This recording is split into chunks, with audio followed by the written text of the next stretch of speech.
നമുക്കൊരപ്പനുണ്ട്, സ്വർഗത്തിലൊരപ്പൻ. ഈ അപ്പന്റെ സ്ഥലമാണ് എന്റെയും നിങ്ങളുടെയും ജന്മദേശം.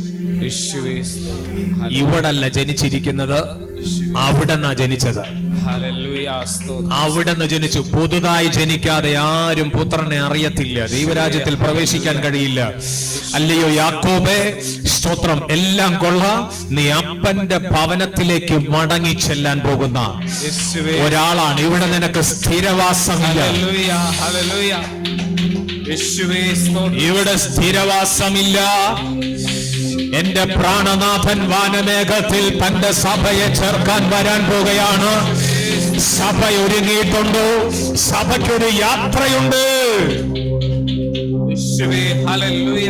നിത്യകാലം വാസം ചെയ്യുവാൻ ദൈവം തന്റെ സഭയെ വിളിച്ചിരിക്കുന്നത് ഇവിടല്ല, അവിടാണ്. നമ്മുടെ നിത്യത സ്വർഗത്തിലാണ്. നിങ്ങളുടെ പൗരത്വമോ അത് സ്വർഗത്തിലാകുന്നു. പ്രിയരേ, സ്തോത്രം, ഹല്ലേലൂയ. നമ്മുടെ ദേശം, നാം മരിക്കുന്നത് വരെ ഇവിടെയാണെങ്കിലും സ്ഥിരമായി വസിക്കാൻ ഒരു മനുഷ്യനും ഭൂമിയിൽ കഴിയുകയില്ല. പക്ഷേ അവന് ഒരു ദേശമുണ്ട്. വിശ്വാസിയായ ഒരു ദൈവപൈതലിന് ഒരു ദേശമുണ്ട്. ഈ ദേശം ഇവിടല്ല. ഞങ്ങളുടെ ഹൃദയം എവിടെ ഇരിക്കുന്നത്? ഞങ്ങളുടെ ഹൃദയം ഇരിക്കുന്നത് ഞങ്ങളുടെ പ്രിയനോടുകൂടെയാണ്. ഇന്ന് പകൽ എത്ര പേർ വിശ്വസിക്കുന്നുണ്ട് ഈ പ്രോമിസിനേക്കാൾ വലിയ പ്രോമിസ് ഒന്നും ലഭിക്കാനില്ല?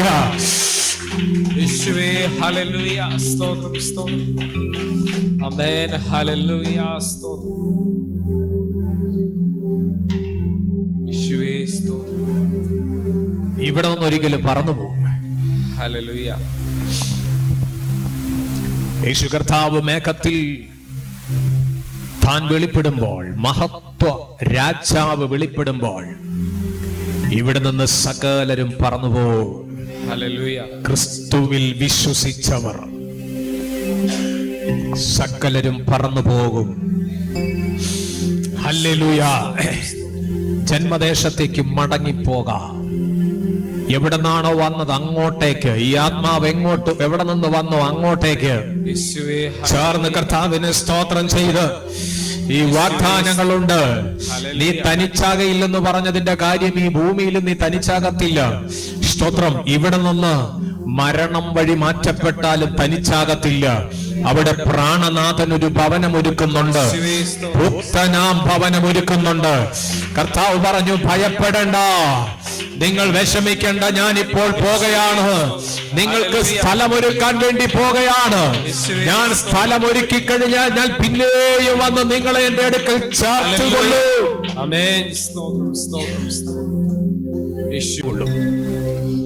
യോഹന്നാൻ 14-ാം അധ്യായം വായിച്ച് 1-ാമത്തെ വാക്യം മുതൽ.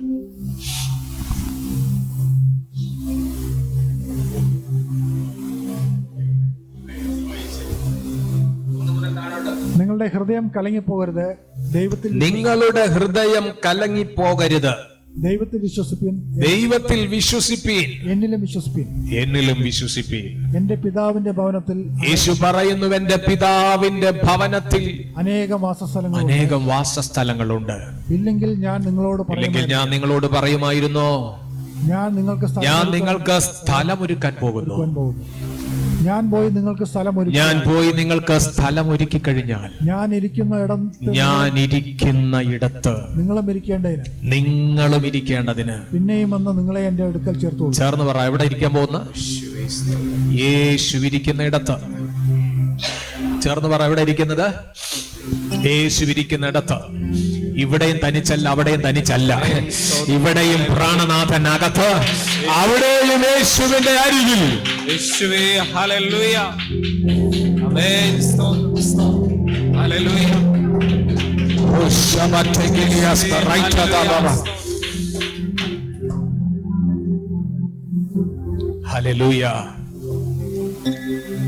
നമ്മുടെ ദേശം ഇവിടെ അല്ല.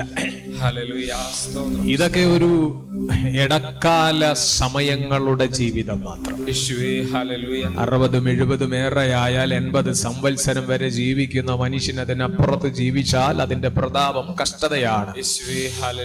80 വയസ്സ് കഴിഞ്ഞാൽ ആരെങ്കിലും നോക്കാനില്ലെങ്കിൽ പിന്നെ വലിയ ബുദ്ധിമുട്ടാ മുന്നോട്ട് പോകാൻ. കഷ്ടമേറിയ ജീവിതമാണ്. എങ്കിലും അതിനൊരു എൻഡുണ്ട്. മരണം വഴി ലോകത്തിൽ നിന്ന് മാറ്റപ്പെടും ഏതൊരു മനുഷ്യനും. പക്ഷേ വചനം പറയുന്ന ഏത് മനുഷ്യനും ഉറച്ചു നിന്നാലും ഒരു ശ്വാസം മാത്രം. പക്ഷെ ഇതിനപ്പുറത്തൊരു ജീവിതം ഉണ്ട്. അത് യേശു ഒത്തുള്ള ജീവിതമാകണമെങ്കിൽ യേശുവിൽ വിശ്വസിച്ച് ജീവിക്കുന്നവൻ അത് ലഭിക്കത്തുള്ളൂ. അതുകൊണ്ടാണ് വചനം പറഞ്ഞത്, യോഹന്നാന്റെ സുവിശേഷം 3:16. എന്താ പറഞ്ഞത്? തന്റെ ഏകജാതനായ പുത്രനിൽ വിശ്വസിക്കുന്നവന് നശിച്ചു പോകാതെ നിത്യജീവൻ പ്രാപിക്കേണ്ടതിന് അവന് നൽകുവാൻ തക്കവണ്ണം ദൈവം ഈ ലോകത്തെ സ്നേഹിച്ചു. യോഹന്നാന്റെ സുവിശേഷം 1:12 എന്താ പറയുന്നത്? അവനെ കൈക്കൊണ്ട് അവന്റെ നാമത്തിൽ വിശ്വസിക്കുന്ന ഏവർക്കും ദൈവമക്കളായി തീരാൻ അധികാരം കൊടുത്തു. യേശുവിൽ വിശ്വസിക്കുന്നവർക്ക് ദൈവ മക്കളായി തീരാൻ അധികാരം കൊടുത്തത് ഭൂമിയിൽ ഒരു മനുഷ്യനോ പൊസിഷനിൽ ഭൂമിയിൽ ഇരിക്കുന്ന ഒരു മനുഷ്യനോ അല്ല, പ്രപഞ്ചത്തെ സൃഷ്ടിച്ച സർവശക്തനായ ദൈവമാകയാൽ അവന്റെ വാഗ്ദത്തം മാറുകയില്ല. ഇങ്ങനെയുള്ള ദൈവജനം ഒരുമിച്ച് അവനോടുകൂടെ നിത്യകാലം വാസം ചെയ്യാൻ പോകുകയാണ്. സ്വർഗഭവനം ഒരുക്കിയതിൽ വേഗമെന്നെ ചേർപ്പാനെന്റെ പ്രിയൻ വന്നിടും. ആ നല്ല നാളിന കാത്തിരുന്ന. എന്താ കാത്തിരുന്നിട്ട്?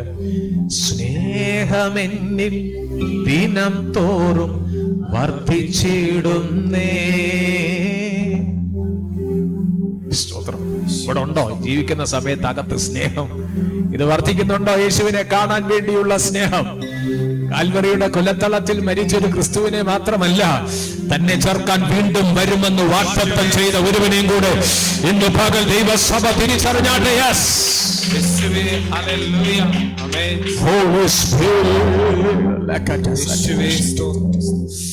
ഹല്ലേലൂയ. അതുകൊണ്ട് ഈ ലോകത്തിൽ കഷ്ടത അനുഭവിച്ചാലും സ്തോത്രം, വിലപിടിപ്പുള്ള പലതും ഞങ്ങൾ ചപ്പും ചവറുമെന്ന് ഉപേക്ഷിക്കേണ്ടി വന്നാലും ഞങ്ങൾക്കൊരു ഉറപ്പുണ്ട്. വിലയുള്ള, ഏറ്റവും വിലയുള്ള ചിലത് ഞങ്ങൾക്ക് വേണ്ടി സ്വർഗത്തിലുണ്ട്.